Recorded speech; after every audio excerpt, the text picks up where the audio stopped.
പലപ്പോഴും പലരും എന്നെ ഫോൺ ചെയ്യുമ്പോൾ എനിക്ക് എടുക്കാൻ പറ്റാറില്ല. പിന്നീട് കുറേ കഴിഞ്ഞ് ഞാൻ 1-2 മിസ് കോൾ കണ്ടു കഴിഞ്ഞാൽ തിരിച്ച് വിളിക്കാറുണ്ട്. എവിടെയായിരുന്നു ചോദിക്കുമ്പോൾ ഞാൻ ആയിരുന്നു എന്ന് പറയുമ്പോൾ പലരും ഏത് സിനിമ ആയിരുന്നു എന്നൊക്കെ ചോദിക്കാറുണ്ട്. ഇത് പല പ്രാവശ്യം സംഭവിച്ചിട്ടുള്ളൊരു കാര്യമാണ്. അപ്പോൾ ആൾക്കാർക്ക് ഒരു സർജനാണ് സംസാരിക്കുന്നത്, ഓപ്പറേഷൻ തിയേറ്ററിലായിരുന്നു എന്നുള്ള ചിന്ത പലപ്പോഴും പലർക്കും പോകാറില്ല. ഇതൊരു കോമൺ ആയിട്ടുള്ളൊരു സംഗതിയാണ്. ഇത് വരാൻ കാര്യമെന്ന് വെച്ചാൽ ഈ ഓപ്പറേഷൻ തിയേറ്ററിനും സിനിമാ തിയേറ്ററിൻ്റെയും പുറകിലുള്ള തിയേറ്റർ എന്ന് പറയുന്ന വാക്കാണ്.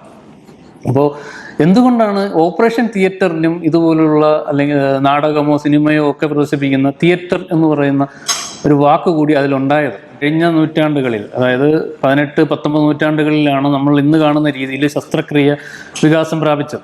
അപ്പോൾ ആ കാലഘട്ടങ്ങളിൽ ശസ്ത്രക്രിയ നടന്നുകൊണ്ടിരുന്നത് വലിയ ഒരു മുറിയിലായിരുന്നു. ആ മുറിയുടെ ഒരു പ്രത്യേകത എന്ന് വെച്ചാൽ മുറിയുടെ ഒത്ത നടുക്ക് ഈ പറയുന്ന ശസ്ത്രക്രിയ നടക്കുകയും ചുറ്റുമുള്ള ഭാഗങ്ങളിൽ തട്ടുതട്ടായിട്ട് ആൾക്കാർക്ക് ഇരുന്ന് ഈ ശസ്ത്രക്രിയ ലൈവായിട്ട് കാണാനുള്ള സൗകര്യവും ഉണ്ടായിരുന്നു. എന്ന് വെച്ചാൽ നമ്മൾ ഇന്ന് ഈ സർക്കസൊക്കെ കാണാൻ പോയിട്ടുള്ളവർക്കറിയാം, സർക്കസ് കൂടാരത്തിൻ്റെ ഒത്ത നടുക്ക് സർക്കസ് നടക്കുകയും ചുറ്റുപാടും ആൾക്കാർ ഇരുന്ന് പല പല തട്ടുകളിലായിട്ടിരുന്ന് കാണുകയും ചെയ്യുന്ന ആ രീതിയിലായിരുന്നു പഴയ കാലത്ത് ഓപ്പറേഷൻ തിയേറ്ററുകളുടെ തന്നെ ഒരു രൂപഘടന. പിന്നെ മറ്റൊന്നെന്ന് പറയുന്നത്, പലപ്പോഴും ഈ ഓപ്പറേഷൻ തിയേറ്ററുകൾ നിർമ്മിച്ചിരുന്നത് ഒരു കെട്ടിടത്തിൻ്റെ ഏറ്റവും മുകളിലത്തെ നിലയിലായിരുന്നു. അതിൻ്റെ ഒരു കാരണം എന്ന് പറയുന്നത്, അന്ന് ഈ കറണ്ട്, ഇലക്ട്രിസിറ്റി ഒന്നും ഇന്നത്തെ പോലെ അവൈലബിൾ ആയിരുന്നില്ല. അപ്പോൾ അതുകൊണ്ട് തന്നെ വെളിച്ചത്തിന് വേണ്ടിയിട്ട് സൂര്യപ്രകാശത്തെയാണ് ഉപയോഗിച്ചിരുന്നത്. അത് ആ കെട്ടിടത്തിൻ്റെ മേൽക്കൂര ഗ്ലാസ് കൊണ്ടായിരുന്നു ഉണ്ടാക്കിയിരുന്നത്. അപ്പോൾ അതും ഒരു തിയേറ്ററിൻ്റെതായിട്ടുള്ള ആംബിയൻസ് ഇതിന് നൽകിയിരുന്നു.